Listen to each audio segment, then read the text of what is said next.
Bismillahirrahmanirrahim. Thank you, ladies and gentlemen, for those in attendance today. Today I'll be discussing the topic of creating a boogeyman. For those of you wondering, what is a boogeyman and what reference is it being used? The context in which we are referring a boogeyman to is actually a person, a group, or something that is widely regarded as an object of fear or terror.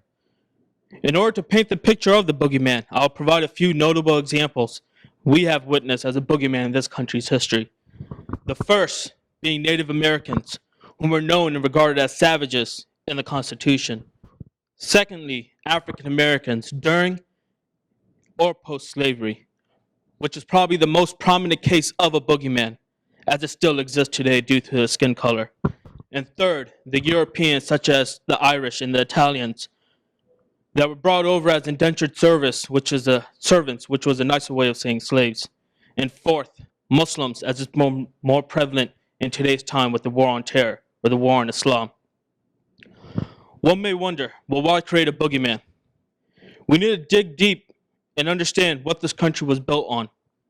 This country was built on the genocide of one race, the Native Americans, and on the slavery of another race, the African Americans, their blood, sweat, and tears. See, the atrocities committed by Christopher Columbus and his men were by no means isolated occurrences. Columbus set the model for other Europeans who sought to dominate the New World. All explorers portrayed in the U.S. history books employed the same method of terrifying, enslaving, and slaughtering Native Americans. And this same methodology was later expanded onto African Americans with slavery due to how quickly the Native Americans were dying, their population diminishing due to them being massacred or diseases, which led to the elites to find another boogeyman to oppress and profit off of. The creation of a boogeyman is used in order to create an atmosphere of fear and to serve a particular agenda, which is oppression for both political gains and to profit off of.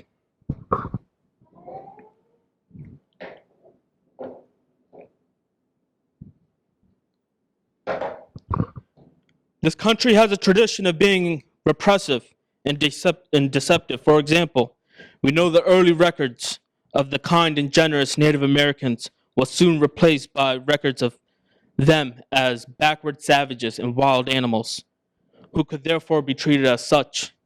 This process of dehumanization is seen throughout history when one person settles on the land of another. In another example, I will tell you in a couple of words of how this country became so rich so quick. Those couple of words are free labor.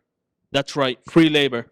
You see, the slave trade provided the Europeans and the U.S. ruling classes with centuries of free labor. And while we're on the topic of repressive and deception, I turn our focus to one of the founding fathers of this country, Thomas Jefferson, as he states in the Declaration of Independence, all men are created equal. And I'll let that sink in for a second. All men are created equal. The audacity to say all men are created equal while being a slave owner of over a reported number of 200 slaves is atrocious. This double standard and hypocrisy has always emanated this country. To this day, we see it, whether it's the terminology of indentured servants versus slaves, or the president talk about Gaza and Israel, or whether it is the police killing innocent and not being found guilty of any crime. The deception doesn't stop there. Did you know that even today, some U.S. companies can trace their success to profits made from slavery? That's right, a 2002 lawsuit against Aetna Insurance, CSX, and Fleet Boston sought reparations for African Americans from these companies based on their participation in the slave system. Aetna made its money by insuring slaves as the property of their masters, and CSX is the present permutation of a company that used slave labor to lay railroad tracks. And Fleet Boston is a bank that was founded by a slave trader. The so-called founding fathers of America owned slaves. For nearly 100 years, the U.S. government and the capitalist partners reaped massive profits, dripping with the blood of African slaves. You see, from day one, this country had institutionalized racism. How else would they be able to create a boogeyman? How else would they be able to oppress and exploit the boogeyman? And how else would they be able to profit off the boogeyman? Are you starting to see the picture of why the system relies on a boogeyman? One of the tools always used by the oppressors has been the media, whether it's the newspapers, radio, internet, and TV. I think Brother Malcolm X says it best when he said, the media is the most powerful entity on earth. They have the power to make the innocent guilty and to make the guilty innocent, and that's power, because they control the minds of the masses. Media is used as a weapon to further create and demonize the boogeyman and to make it fearful, with constant hammering in the media in order to ingrain certain concepts in the minds of the masses. There is a reason why the media outlets spend tons of money on PR campaigns to say they are fair and balanced. And did you know that 90% of the media is controlled by 6 major companies, whom also control most of the content on TV, at least 70% of the content on TV? And those 6 companies are Disney, NBC, CBS, Time Warner, Viacom, and News Corp, which happens to be owned by Rupert Murdoch. The same Rupert Murdoch who recently said, regarding the events in Paris, maybe most Muslims peaceful, but until they recognize and destroy the growing jihadist cancer, they must be held responsible. As you can see, the media plays a pivotal role in ingraining certain opinions in our lives, as studies have shown. Imagine that 70% of the TV content and 90% of the media controlled by only 6 major companies. Does it cease to amaze you when you see biased content or a specific agenda always being pushed regardless of what channel you turn to? Just think of the recent coverage of Ferguson after the fallout of what happened to Michael Brown. It was first shown to the world, and as things kept getting out of hand, less and less coverage was shown, while another issue was brought to light to the headlines, which were coming out of the NFL with Ray Rice and Adrian Peterson. Or even with the recent bombing at the NAACP building. Although all attention returned to the events in Paris, if it wasn't for Twitter, I don't think I would have heard anything. And of course, with the current police militarization that we witnessed, there is a reason why round-the-clock media coverage was not provided in Ferguson. Police militarization, one may wonder, how did we get there? I thought the police were here to help, not become an offshoot branch of the military, to take actions against the country's citizens. This history is short when it comes to the militarization of the police. The idea has been around for some time, but it didn't come into fruition until the 1960s with the formation of the SWAT. But before the SWAT, there was constant worrying of the elites in society in case something were to happen domestically, how would we respond and deal with it? So when the U.S. Army made its basic field manual available to the public for the first time in 1935, it included a section on strategies for handling domestic disturbances, and the recommendations were unsettling. The guide suggested firing into crowds instead of firing warning shots over people's heads. And it included instructions on the use of chemical warfare, artillery, machine guns, mortars, grenades, tanks, and planes against American citizens. And it was retreated after outcry by the public in 1941, 6 years later. But you can see with recent events in Ferguson that this doctrine was pretty much adopted. In a recent ACLU report published in June 2014, titled War Comes Home, the excessive militarization of American policing identified a couple of appalling things. First, militarization gave police forces a warrior mentality that gradually normalized the use of assault weapons on routine patrols, ACLU found. And secondly, the report included an interesting finding in which the Center for Investigative Reporting found in 2011 that more than $34 billion in federal grants have gone to stocking police forces with tanks, riot gear, and assault weapons. A study by the Malcolm X group grassroots movement published in April 2013 discovered that police officers, security guards, and self-appointed vigilantes extrajudicially killed at least 313 African Americans in 2012.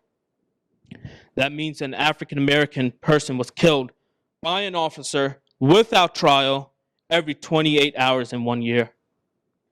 The report, Operation Ghetto Storm, quoted New York State Senator and former NYPD police captain Eric Adams, who testified that Police Commissioner Ray Kelly focused on stop and frisk on young African Americans and Latinos men because he wanted to instill fear in them every time they left their home. And another study published in December 2013 found that from 1997 to 2008, 49% of African Americans men in the US were arrested by the age of 23. That was the same year that the US Bureau of Justice published the shocking estimate that 40.2% of all inmates in the correction systems were African Americans.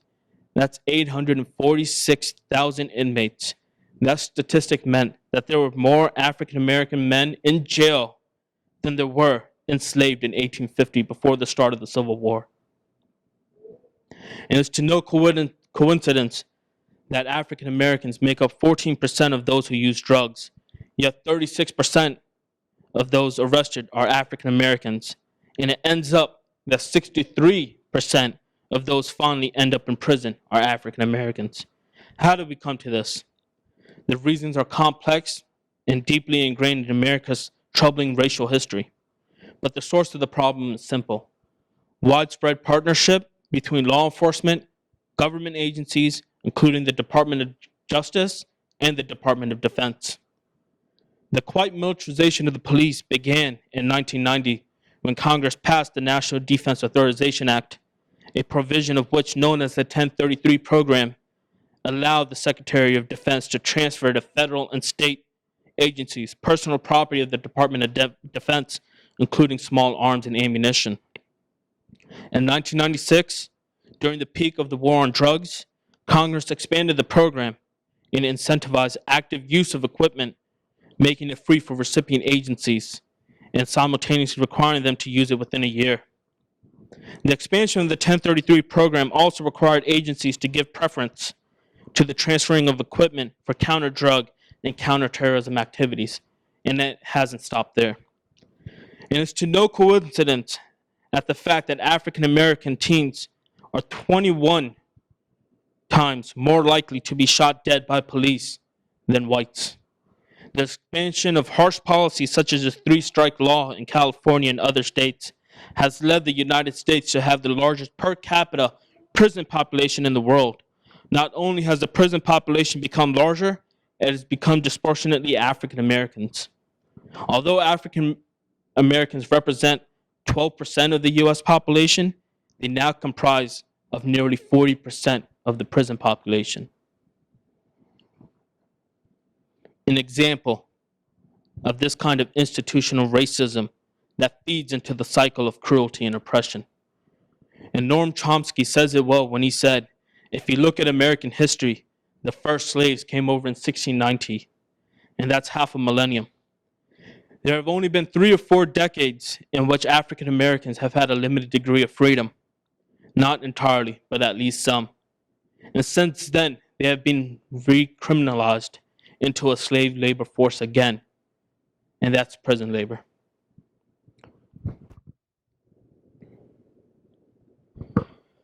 These are just mere numbers at the end of the day, and this is what the oppressed boogeyman will be remembered as, just numbers, not their blood, sweat, and tears that built the civilization. You see, these problems that were highlighted exist today due to man-made laws and bandages to deep-rooted issues of racism and oppression. It's to no surprise that a reactionary tendency is deeply ingrained, embedded in our culture, as well as the history of law in this country. You see, the killings of Michael Brown and Ferguson and Eric Garner, New York police officers, again reminded the world that while America lauds itself as a beacon of justice, an example for the world, its own society is still mired in racism, discrimination, and injustice. The United States of America is no model for the rest of the world to follow. Dig beneath the Hollywood projection of its own society, one sees endemic and institutionalized racism and discrimination, a society that is not only unequal between the whites and the African Americans, but a society that preferentially favors the rich over the poor. And although the situation of injustice and oppression is not limited to minorities, rather it spreads all over the society due to the tyranny of the man-made system of capitalism and democracy. And I will end with this so you can reflect. As the rapper Immortal Technique puts it, how can America be the land of the free and the home of the brave, and also be the home of the indigenous Holocaust and home of the slaves? Thank you.